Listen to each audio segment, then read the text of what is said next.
Hey everyone. I'm waiting for the thing to boot up here. There we go. So I'm sitting at my kitchen table right now, and I just want to go over the lower level brain structures of the limbic system.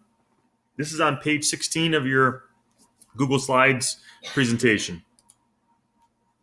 Okay, so what exactly is the limbic system?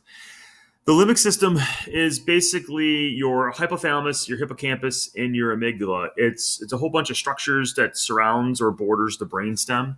What does it do? It helps to regulate memory, aggression, fear, hunger, and also thirst.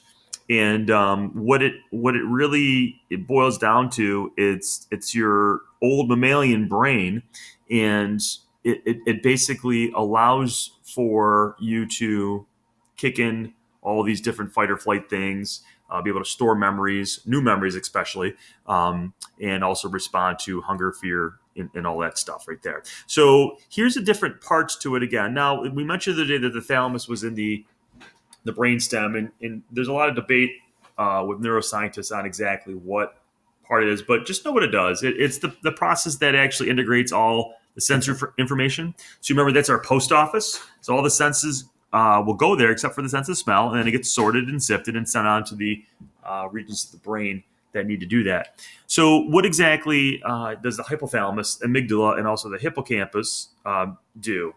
Well, let's take a look at the amygdala. It's basically two small shaped structures. This controls your responses such as fear and anger. So if we go back, they are located right here. And it's a very small, but um, this is what's activated when you have fear or you have anger. So if you're watching The Nightmare on Elm Street and Freddy Krueger comes out, you get all freaked out like I was a kid when I saw it for the first time. The amygdala kicks in. So what the AP likes to do a lot of times is they'll say like things like it's become damaged or whatever. You won't be able to show signs of fear or anger. All right, and there's a nice little picture right there for you. The hypothalamus is it's regarded as the most important part of the limbic system. It's right directly under the thalamus. So I like to say, this is every high school student's favorite brain part because it regulates eating, drinking, and sexual motivation.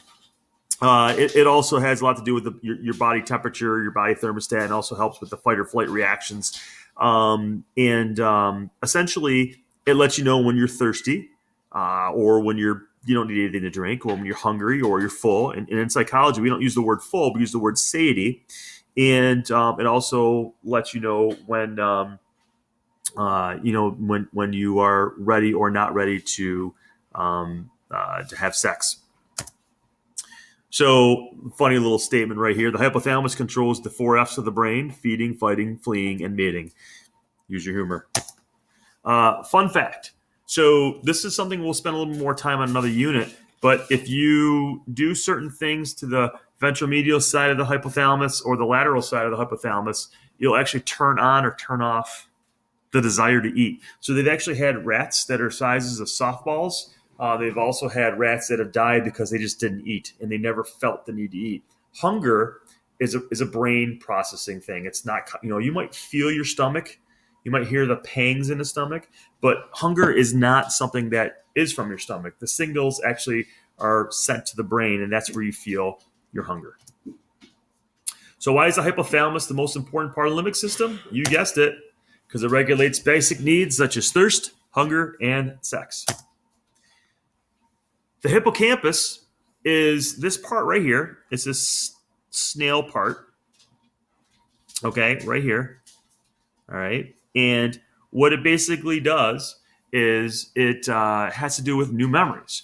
Okay. So you might have events of today, but if you get damaged, this part gets damaged at the end of the day, you'll still have all those memories, but everything after the damage might actually have a hard time being sifted, processed.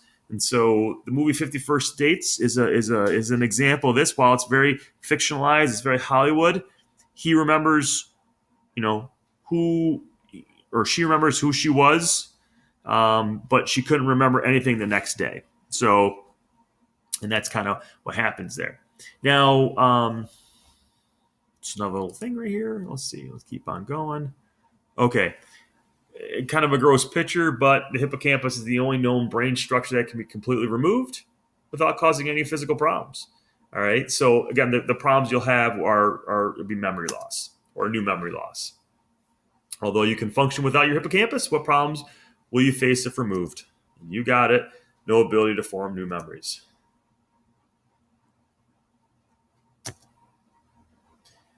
So there you have it. That's the limbic system. Make sure you guys have all this stuff in your notes, going all the way back to slide number 16. Okay, and after you do that, you guys can go move on to your Songtastic Brain song. Have a great day, everyone.